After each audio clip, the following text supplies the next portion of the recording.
Hello दोस्तों, immersion ने कहा था fear defeats more people than any other one thing in the world. यानी मैक्सिमम लोग इसलिए नहीं हारते क्योंकि उनसे काम नहीं हो पाता, बल्कि वो इसलिए हारते हैं क्योंकि वो काम को शुरू करने से पहले ही डर जाते हैं। आज के ज़माने में सबसे इम्पोर्टेंट स्किल है कम्युनिकेशन स्किल।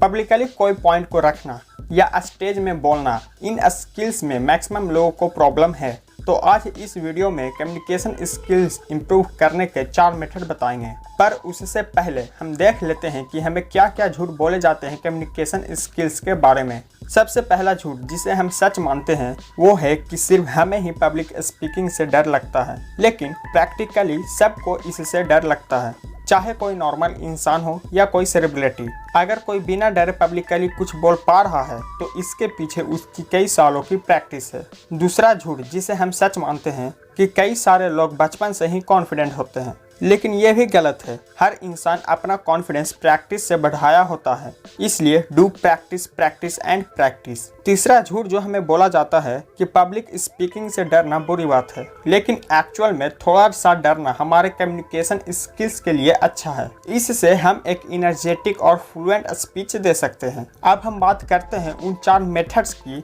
जिससे हम एक अच्छा स्पीकर बन सकते हैं और अपनी कम्युनिकेशन स्किल्स को इम्प्रूव कर सकते हैं।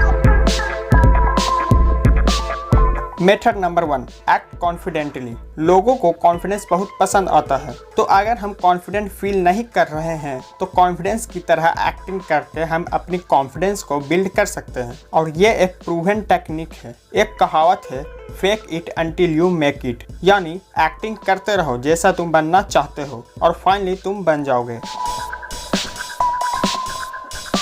Method number 2, speak what you know, यानी उस चीज़ के बारे में बोलो जिसमें आपका इंटरेस्ट हो, क्योंकि जिसमें आपका इंटरेस्ट होता है उस चीज़ के बारे में बोलने के लिए आपके पास बहुत सारी बातें होती है। लेकिन हो सकता है जिसमें आपका इंटरेस्ट हो उसमें सामने वाले को इंटरेस्ट ना हो, तो किसी ऐसे टॉपिक्स के बारे में बात करो जिसमें लगभग सभी को इंटरेस्ट होता है, जैसे क्रिकेट, स्टोरी, गेम या ट्रेंडिंग टॉपिक्स के बारे में भी बात कर सकते हो। और अच्छा होगा कि अगर इन टॉपिक्स पर कुछ स्टोरी पहले से ही प्रिपेयर कर लो।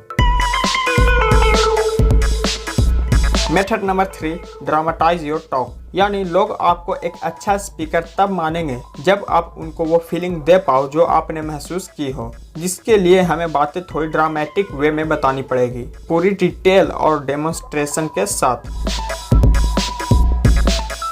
Method number 4, predetermine your mind to success, यानी अगर हम अपनी माइंड को प्रोग्राम कर लेते हैं कि हम एक फ्लुएंट इन्फ्लुएंसर पब्लिक स्पीकर हैं, तो पक्का हम इस विजन को अचीव कर लेंगे।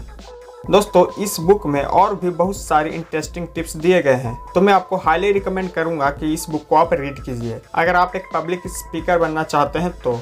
लेकिन अगर आप ऐसे ही बहुत सारी बुक्स की शॉर्ट में समरी सुनना चाहते हैं तो सब्सक्राइब करिए RJB नॉलेज को और बेल के आइकन को जरूर दबा दीजिए। तो मिलते हैं नेक्स्ट संडे एक और नॉलेजेबल वीडियो के साथ। तब तक के लिए स्टे होम, गेन नॉलेज।